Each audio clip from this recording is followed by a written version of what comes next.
In fact, tomorrow, I don't even like to say it because I'll be arrested. Well, let's not say it. We need to go. I'll say it. All right.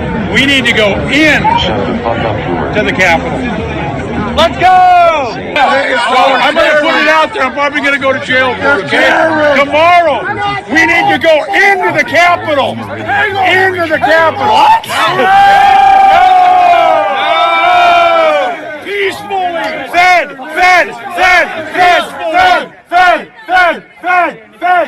Peacefully. Here's video footage of Ted Cruz asking the head of the FBI some questions. I want to turn to the FBI. How many FBI agents or confidential informants actively participated in the events of January 6th? Sir, I'm sure you can appreciate that I can't go into the specifics of sources and methods. Did any FBI agents or confidential informants actively participate in the events of January 6th? Yes or no? Sir, I can't answer that. Did any FBI agents or confidential informants commit crimes of violence on January 6th? I can't answer that, sir. They would say no if they could, but since they're guilty, they can't say no. They just say, I can't answer that question. Pretty fishy.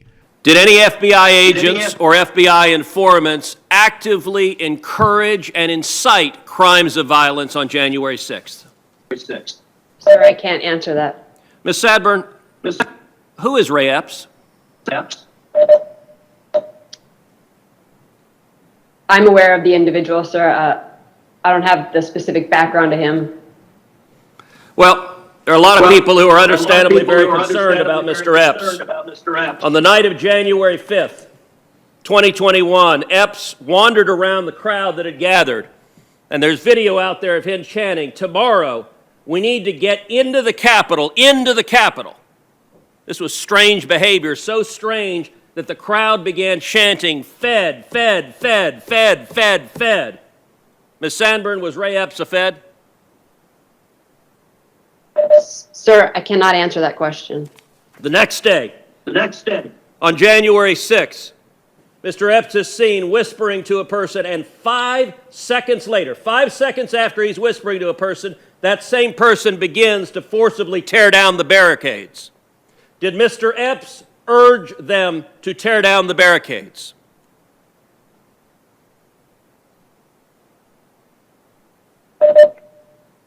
Sir, similar to the other answers, I cannot answer that. Shortly thereafter, the FBI put out a public post seeking information on individuals connected with violent crimes on January 6th. Among those individuals, in the bottom there, is Mr. Epps. The FBI publicly asked for information, offering cash rewards leading to information leading to the arrest. This was posted, and then, sometime later, magically, Mr. Epps disappeared from the public posting. According to public records, Mr. Epps has not been charged with anything. No one's explained why a person videoed urging people to go to the Capitol, a person whose conduct was so suspect the crowd believed he was a Fed, would magically disappear from the list of people the FBI was looking at. Ms. Sandburn, a lot of Americans are concerned that the federal government deliberately encouraged illegal and violent conduct on January 6th. Okay, folks, spread the word. As soon as the president's done speaking, we go to the Capitol. The Capitol's this direction. He's done speaking. We are going to the Capitol, where our problems are. It's that direction.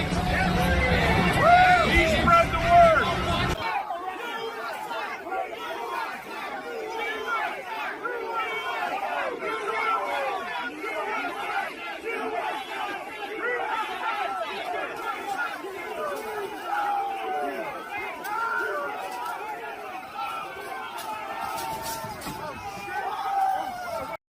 With pure politics, I've been trying to get a hold of you. We met January 5th. We're patriots. We're patriots. Well, do you remember me from January 6th? I understand that, but I can't say anything. Are you still under investigation by the FBI? Are you a federal informant? Is there a reason why the FBI took you off the most wanted list? Are you a federal informant? Ray Epps? Are you a federal informant? That's Ray Epps, alleged federal informant, driving into his property. Those barricades. Why were some officers allowing protesters onto the steps of Capitol Hill? Have you seen this? No one has explained what this was all about. And this happened all over Capitol Hill that day. You'll see in another portion here, these barricades being removed by police officers so these people can get inside the Capitol building. And then there were others, Capitol Hill police officers, just standing by. Just welcome to the Capitol. What was all of this about? What was all of this about? Also, and you've seen this by now, the Horns guy and others like him just allowed into the Senate. They were just allowed into the Senate. At one point, that Capitol Hill police officer, is basically saying, all right, guys, time's up. Do you mind leaving? Any chance I could get you guys to leave the Senate wing? We will. I've been making sure they ain't disrespecting the place. Okay, just want to let you guys know this is like the sacredest place. I know. Everybody, listen up. The police here are willing to work with us and cooperate peacefully, like our First Amendment allows. Gather more Americans under the condition that they will come and gather peacefully to discuss what needs to be done to save our country. One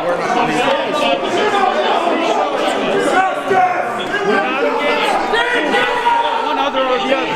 We need a show. You understand? Yes. Then show us no attacking, no assault, remain calm. We're not going to assault. We're going to be heard. Everybody, this must be peaceful. This has to be peaceful. We have the right to peacefully assemble. You probably believe the government wouldn't do such a thing. Well, you're wrong. The deep state has been doing this sort of stuff forever now. For example, have you heard of Operation Northwoods? Operation Northwoods was a series of proposals for actions against the Cuban government. This originated within the Department of Defense and Joint Chiefs of Staffs of the United States government in 1962. The proposals, which called for the Central Intelligence Agency or other operatives to commit real acts of terrorism in U.S. cities and elsewhere, were rejected by the Kennedy administration. At the time of the proposal, Cuba had recently become communist under Fidel Castro. The operation proposed creating public support for a war against Cuba by blaming it for terrorist acts. Terrorist acts it did not do or commit. To this end, Operation Northwood proposals recommended hijackings, bombings, followed by the introduction of phony evidence that would implicate the Cuban government. It stated, the desired resultant from this execution of this plan would be to place the United States in the apparent position of suffering defensible grievances from a rash and irresponsible government of Cuba, and to develop an international image of Cuban threat to peace in the Western Hemisphere. Several other proposals were included with Operation Northwoods, including real or simulated actions against various U.S. military and civilian targets. So maybe they'll kill some people, maybe they won't. Maybe they'll fake it, maybe it'll be real. It didn't specify. It said they could make it real, they could make it fake in the operation itself.